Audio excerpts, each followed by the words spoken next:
the thing that Mercedes clearly has to worry about, she is slowly becoming the Chris Paul or the Kawhi Leonard of strippers. It's like she's fighting this nagging injury on her shoulder. She keeps complaining about her scapula being sore and all this other stuff. And she's trying to do all these, well, I'm not gonna say young moves, but she's trying to still show these young girls that Mercedes still runs this club, that Mercedes still got it. And later on in the episode, which we'll get into, we see how that kind of backfired.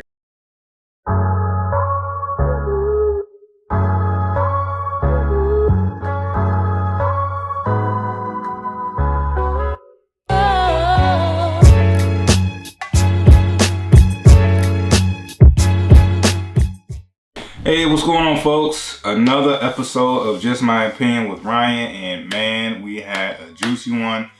P-Valley episode 2 of season 2 just dropped.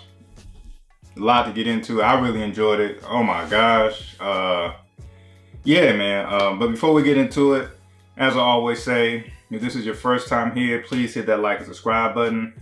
Hit that bell so you can get notified when I drop.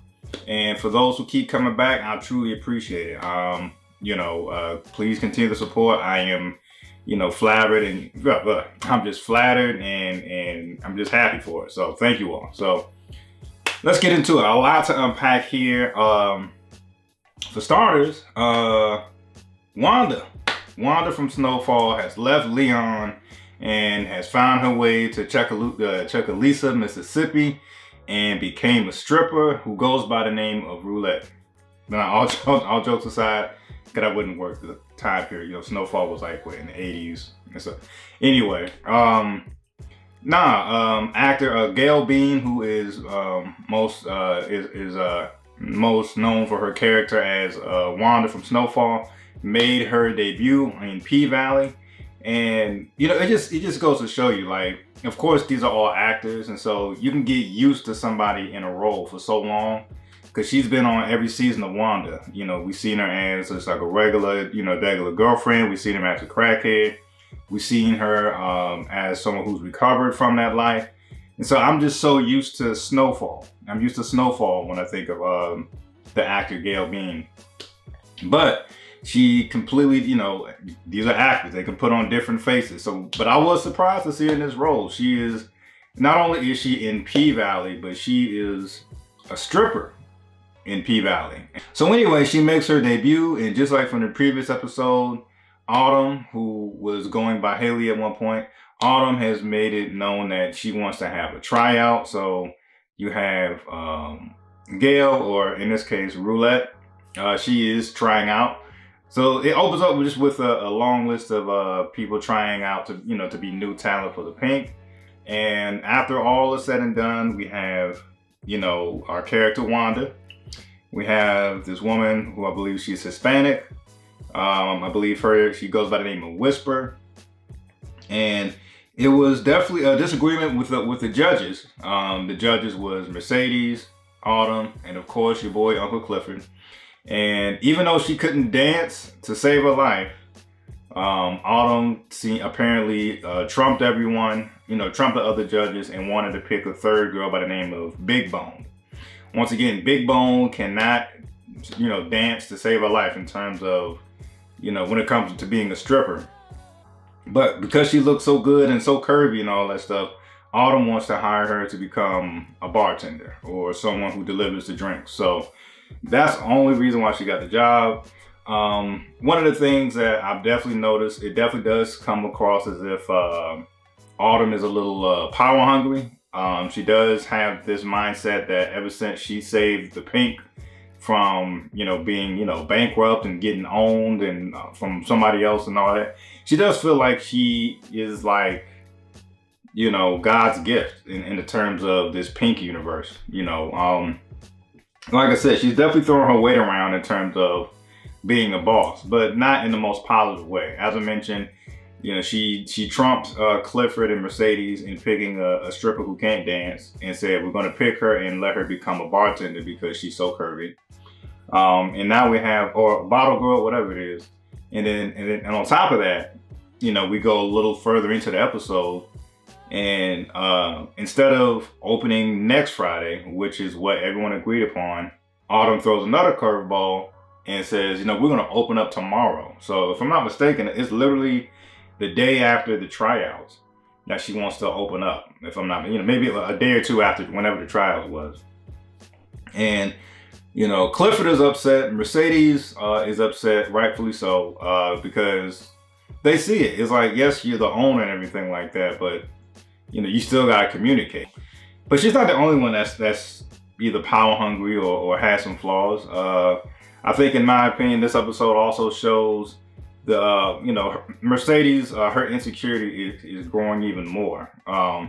With these new younger strippers, you know, who just got selected to be part of the team, Mercedes is kind of feeling the pressure of, damn, you know, these new girls are a little oppressive. You know, I gotta step up my game. And the thing that Mercedes clearly has to worry about, she is slowly becoming the Chris Paul or the Kawhi Leonard of strippers. It's like she's fighting this nagging injury on her shoulder. She keeps complaining about her scapula being sore and all this other stuff. And she's trying to do all these, well, I'm not gonna say young moves, but she's trying to still show these young girls that Mercedes still runs this club, that Mercedes still got it. And later on in the episode, which we'll get into, we see how that kind of backfired, if you've seen the episode. In other storylines, we got definitely Murder. Murder is still, you know, gung-ho about going on tour. It is going down. He's made a not Facebook, wow. He made an Instagram post, you know, about them doing like the Dirty Dozens tour, you know, about to tour all the strip clubs at wherever else they're going in the country. Keyshawn is on board, and, you know, still not rocking with Keyshawn for obvious reasons. But Keyshawn is on board. She just has to try to, you know, convince her abusive, you know, possessive husband that she'll be safe going. And so, yeah, that whole storyline is still annoying as well. Keyshawn clearly doesn't work for the club anymore. We see that Keyshawn's husband Derek is trying to file charges against Diamond. He's definitely trying to, in my opinion, use some type of white privilege in order to get that done. You know, trying to make it as if all the drama that happened in season 1's finale was because of Diamond and not because of him. And even though the sheriff is an old white guy, you know, he definitely gives it to Derek straight. Like, look, nobody else was witness to how the fight started. So if you want to charge if you want to charge Diamond, then we're gonna have to charge you for the same thing, because y'all both was fighting, you know. So you know what you want to do. So fortunately for Diamond, you know, there's no type of negative actions or charges towards Diamond because of that. But definitely Derek, I don't want to say I'm torn, but Derek is definitely my least favorite. Although the actor playing Derek is bodying the role. Like, he's doing a great job. I mean, everyone is killing it in my opinion, but the character Derek, of course, you know, he's definitely a heel, you know, definitely not rocking with that. And of course, I'm still not rocking with Keyshawn ever since she pulled the gun on Diamond. But that situation is also kind of, you still see the toxicity in that. You know, he needs to know where she is at all times. And on top of all that, he don't even have a job. It's like you're abusive, you know, possessive. You gotta know what you want to control her, and you ain't even bringing any money now. So you can't hold a job, or you can't even get a job to begin with. So it's just like, it's just all ass backwards. It's like, you know, it's like how, and of course this is not the platform for that, but it's like, how are you trying to bark all these orders and you ain't even bringing any money in your house? Like, you're not even the breadwinner. Like, even if you at least had a job, you know, not saying if you made less or not, if you at least had a job, that's one thing, but you're just straight up unemployed, trying to call shots and do all this abusive stuff. So, although definitely my least favorite two characters, of course, you know, on a serious note, you know, definitely any type of abuse is wrong. And of course, you know, you definitely wouldn't want to see a character go through that, because people in real life go through situations very similar, you know, in terms of abuse and things of that nature. So that's just a whole mess. But getting back to the murder storyline, Murder is preparing to go on tour. Keyshawn is still trying to work out how to get out the house, you know, so she can go on tour as well. And before he gets ready to set out, of course, Murder has to stop by Ernestine's house where Clifford lives. Ernestine, for those who don't remember, is Clifford's grandmother. Very famous. You know, her resume speaks for itself. But he wants to leave a message since Clifford doesn't want to answer the door. And he just was leaving a message letting them know that, hey, I've been texting Clifford. You know, he hasn't been texting me back. So I just want to let him know that I wish I would have done some things differently.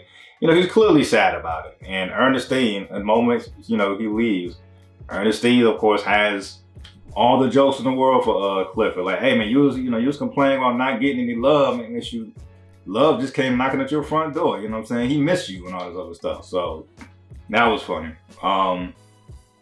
And so that's just, you know, that's just a love saga, I guess, that's just going to keep going back and forth. We'll see how that goes. Also, in terms of the Pynk and making boss moves, we have Clifford and Autumn. They meet up with Andre, and I believe it's I forget the character's name. The very light skin. I think his name is Clinton, but Andre and the light skinned guy who wants to buy the Pynk. They come to the Pynk and they offer $500,000 for the Pynk. And of course, Autumn and Clifford quickly decline, let them know that, you know, the Pynk, you know, there's one thing about value, but then there's another thing about worth. They feel like, although you feel like the value is $500,000, the Pynk is at least worth $10 million. So they're way, you know, just so far apart in terms of some type of agreement, you know, or negotiation. So, and I agree. I mean, you know, when you're talking about big business and now that things are opening back up, I mean, we talk about how much money the Pynk could potentially bring in, especially with these new younger recruits. You know, yeah, 500,000 definitely seems like a bit low. So yeah, there's that. But anyway, we get into opening night. Opening night, it's popping. It is going down. I mean, the line is around the corner. Things is popping and shaking. And although Clifford and Mercedes are angry about Autumn moving the you know, the opening night without telling them, Mercedes still shows up, but unfortunately Clifford decides to hang back because it's his birthday also. So Clifford hangs back, Mercedes goes to perform. And I'll be honest with you, man. I was definitely nervous for Mercedes. We see the kind of insecurity come up in terms of Mercedes. Autumn has agreed that it should be Mercedes, Roulette, and Whisper should all, you know, perform as a trio. And Big L has the nerve to call them, I guess, the stripper version of Earth, Wind, and Fire, which I find hilarious as well. But anyway, they coming out doing their trio thing and all this other stuff. And even if you saw the tryouts, clearly Roulette and Whisper have, you know, quite the chemistry. They rocking, you know, and so they continue to build up on that chemistry when it comes to performing the opening night. No matter all the types of you know, bells and whistles that Mercedes is putting on, you got Whisper and Roulette in the background just showing out, taking all the attention off of Mercedes and just going on to this new, younger stripper duo. So they killing it. You know, they out here surfing on each other on the pole. They doing all these tag team, you know, trapeze looking moves on the pole. They look like they've been here before. And I am still surprised to see the actress, as I know as Wanda, do this. I'm impressed. It's definitely giving me range. It's showing some range out there. So, but yeah, so So anyway, she sees this, and all these cool tricks that the duo was doing is just trying to, is eating at Mercedes, and she is trying to go above and beyond.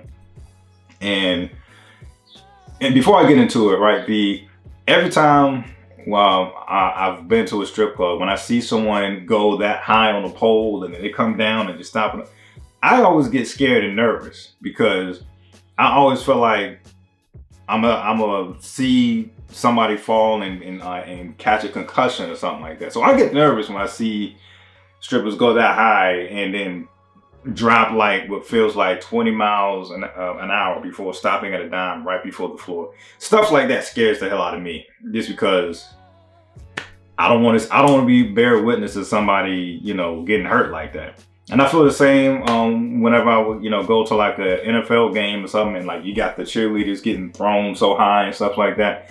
Stuff like that makes me nervous. But anyway, so Mercedes is trying to go above and beyond. She goes up there at the very tip top. And once again, this is, you know, after she's already complained about her scapula hurting, after Roulette is offering to give her some rubbing alcohol for her joints, which she took as offense, by the way. And so she goes up high, and of course, before you know, and I will give them credit. The way the writers and the directors was building up this scene was just beautiful. You know, you hear the hype music, you know, quiet down.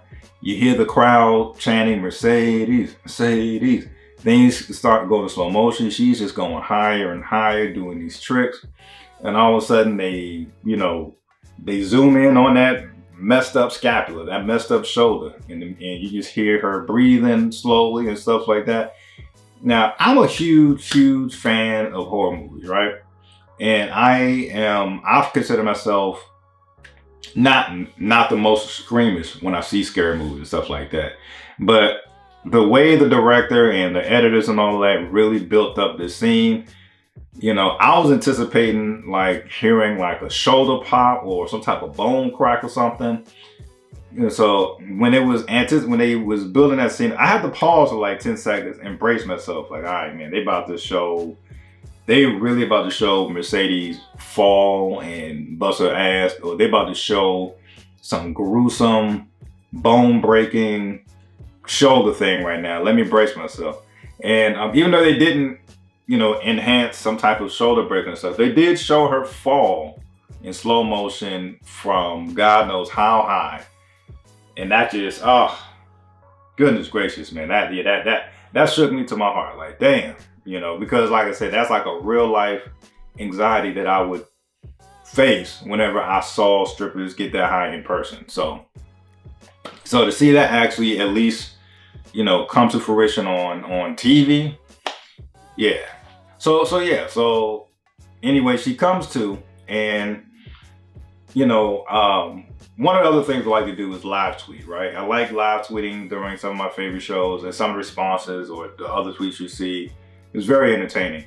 So when she comes to, we see Diamond, who is looking over her, examining her, and of course Clifford and Autumn are also there. And all of a sudden, Diamond goes into his Papa Shango voodoo bag. This guy is John Coffey. This dude has John Coffey powers. You know, like he could just heal people. I was like, and then, so anyway, he does his John Coffey, Papa Shango thing, and is working on the shoulder, and Mercedes is like gyrating all over the place. You know, almost like, hey, you know, I understand, like there's always been like this whole thing of, you know, deep South voodoo this and deep South magic and all this stuff. So apparently Diamond has some type of, you know, magic in his hands of healing people. Like I said, this dude got John Coffey powers, bro. Like he could just heal stuff. So anyway, I remember live tweeting like, okay, when did Diamond become Papa Shango? Because this is new to me. And shout out to the person who replied. She actually said, no, if you remember in season 1, he healed Keyshawn's sprained wrist. I forgot about that. Shout out to the person again who corrected me on that. And so yeah, you know, that's part of the storyline. It didn't come out of nowhere. I thought it was random as hell at first. I thought someone in the writing room just all of a sudden gave Diamond John Coffey powers. So thank you again for reminding me that, you know, we saw glimpses of this in the first season. And also, just to rewind, also another thing, just to wrap it up real quick, you know, they're still showing small glimpses of Patrice. So I'm sure, you know, which is Mercedes' mom. I'm sure she'll have more scenes as the season continues. But I thought that was hilarious. They had Patrice out there saying, "Where the blessed resides, where the blessing resides." It made me remember about the guy, I forget his real name, but I think he goes by Relly B. You know, he had that viral moment where he came out the trunk where the money resides, and he was a car salesman and so forth. And this is why you gotta love social media, because that guy has blown up. He went from that viral video, I believe he was on like the male version of Bad Girls Club. I think it was literally called Bad Boys Club. And now, now he has, you know, someone ripping off his song on a popular show. So when I first saw that, I was like, all right, I'm assuming maybe they paid him something, and you know, for this, you know, jingle, because everybody knows where this came from. Instead of where the money resides, she's saying where the blessing resides. And so hopefully, I'm still sure they paid him, but they did one better. They actually even had Relly B in the show. I thought that was really dope. And you know, his appearance came from when they kidnapped the guy Clifford. And at first, when Clifford got kidnapped, I was worried at first. I was like, I thought it was one of the dudes who wanted to buy out the Pynk. I thought one of the dudes who wanted to buy out the Pynk hired some goons to like maybe scare him or something like that. And then I did remember, like, okay, hopefully this is just like some birthday prank. And thankfully I was right. Yeah, and once again, maybe you guys didn't think that, but I thought it was someone trying to intimidate Clifford and try to scare him out of selling the Pynk or something. But it ends up being a birthday prank, and we see Clifford and all of his friends, you know, throwing a surprise birthday party at this skating rink, which looked like it was lit. Like they had the music, the DJ, the lighting, all the other stuff. They gave him a throne, had a birthday cake made out of him. You know, if you're going to celebrate a 40th birthday, that's quite the hell of a way to celebrate it. I thought that was super dope as well. And you know, and once again, part of the love saga. I feel like, you know, just from a, you know, like, I'm definitely no love guru, no love therapist, nothing like that. But I do feel like, hey, if somebody is faking on you in terms of a relationship, which, you know, even though we can understand, well, even though he was trying to keep a persona, Murder was faking on Clifford, you know, trying to pretend like, you know what I'm talking about. Murder was faking on Clifford. And so I feel like if someone is faking on you, don't wait on hands and knees for that person to come around. Hey, how about you go move around and find somebody who's gonna, you know, not be ashamed of you. And apparently, you know, although this is a murder lookalike, Clifford definitely has possibly found a replacement, possibly found maybe a new fling, whatever it is. He found somebody new, so he's not necessarily, he won't have to necessarily, you know, feel, you know, heartbroken or sick over murder anymore. So we'll see where that takes us, man. Overall, man, I thought this episode was really dope. The only thing I'm not feeling, I'm still not feeling this chemistry between Andre and Autumn. Mainly because Andre is married, and from what we can see, it's not like the wife comes off like a horrible person or anything. She just seems like an innocent spouse, you know, for what we can gather, faithful wife to Andre. And we definitely seen in season 1, you know, how he was, you know, disrespecting his marriage in a sense, you know, with his interaction with Autumn. And so I'm never feel comfortable with Andre's relationship with Autumn. And that's just me. There's definitely always seemed to be some type of sexual energy, some type of weird energy in that case. You know, like I said, I would much more prefer that Andre was at least single or something like that, but that's just me. Overall, man, I thought this episode was dope. I am hyped. I'm looking forward to seeing how Gail Bean continues to show us the range, how she goes from a character from Snowfall and how she's gonna continue to surprise us with her character as Roulette. Oh yeah, and hey, I almost forgot. And at the very final scene of this episode, we see that Keyshawn actually sneaks out to go ride along with Murder and the entourage. And also, you know, Murder apparently now has security, as one of his homeboys has came out of jail and is immediately hired as Murder security. So I'm sure that's going to bring some drama in the next couple of episodes. At first I thought it was Kevin Gates from a very, very quick glance, but it's definitely not Kevin Gates, who is Murder security. So yeah, I'm hyped, man. P-Valley is out and is here, highly anticipated, and in my opinion, for the first 2 episodes, I don't think P-Valley has disappointed at all. So I'm looking forward to some more episodes. Love it or hate it, that's just my opinion, folks. Peace.